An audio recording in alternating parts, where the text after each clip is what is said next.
উৎসবের মেজাজে শান্তিপূর্ণভাবে পূর্ব ত্রিপুরা লোকসভা আসনে ভোটদান হওয়ায় নির্বাচন মণ্ডলীকে ধন্যবাদ জানিয়েছেন শাসক বিজেপি ও বিরোধী ইন্ডিয়া জোটের প্রার্থীরা।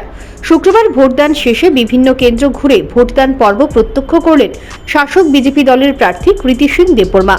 তেলিয়ামুড়া, কৃষ্ণপুর এবং কল্যাণপুর তিনটি বিধানসভা কেন্দ্রের বিভিন্ন পোলিং স্টেশন তিনি পরিদর্শন করলেন। সেখানে দলের নেতা কর্মীদের সঙ্গে এবং ভোট গ্রহণ কর্মীদের সঙ্গেও কথা বলেছেন।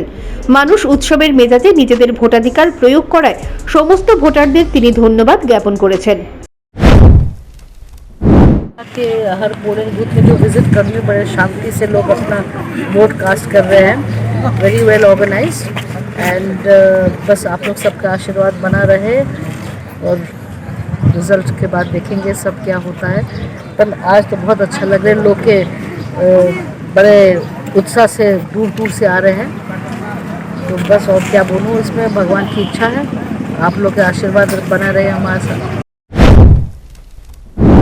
উৎসবের মেজাজে শাসক বিরোধী সব দলের ভোটাররা তাদের গণতান্ত্রিক অধিকার প্রয়োগ করায় গণদেবতাকে শুভেচ্ছা ও ধন্যবাদ জানিয়েছেন ইন্ডিয়া জোটের প্রার্থী রাজেন্দ্র রিয়াং।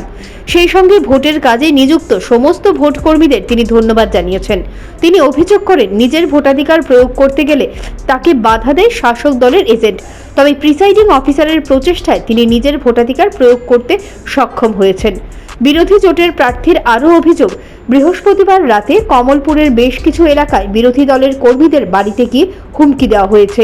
এই বিষয়টি স্থানীয় থানার পুলিশকে জানিয়েছেন এলাকার নেতৃত্ব, কিন্তু পুলিশ এই বিষয়ে কোনো ধরনের সহযোগিতা করেননি বলে অভিযোগ করেন রাজেন্দ্র রিয়াং।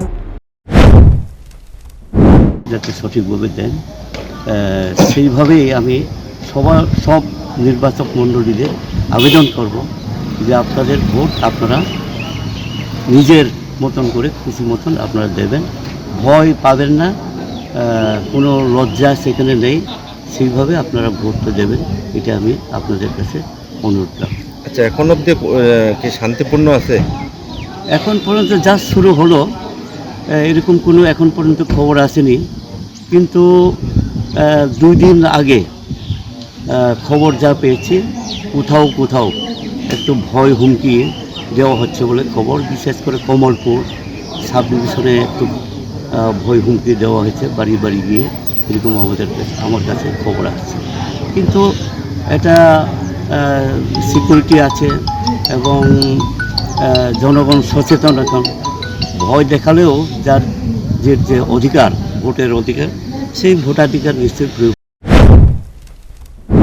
তবে পূর্ব ত্রিপুরা লোকসভা কেন্দ্রের বেশ কিছু পোলিং স্টেশনে কড়া নিরাপত্তার ব্যবস্থা করা হয়েছে, কারণ একসময়ে এই কেন্দ্রের বেশ কিছু স্থানে সন্ত্রাসবাদীদের দৌরাত্ম্য ছিল। যদিও এখন তা নেই, তবু ভোটারদের নিরাপত্তার কথা মাথায় রেখে স্পর্শকাতর কেন্দ্রগুলোতে অতিরিক্ত নিরাপত্তা কর্মী মোতায়েন করা হয়েছে। Bureau report, news prime Tripura.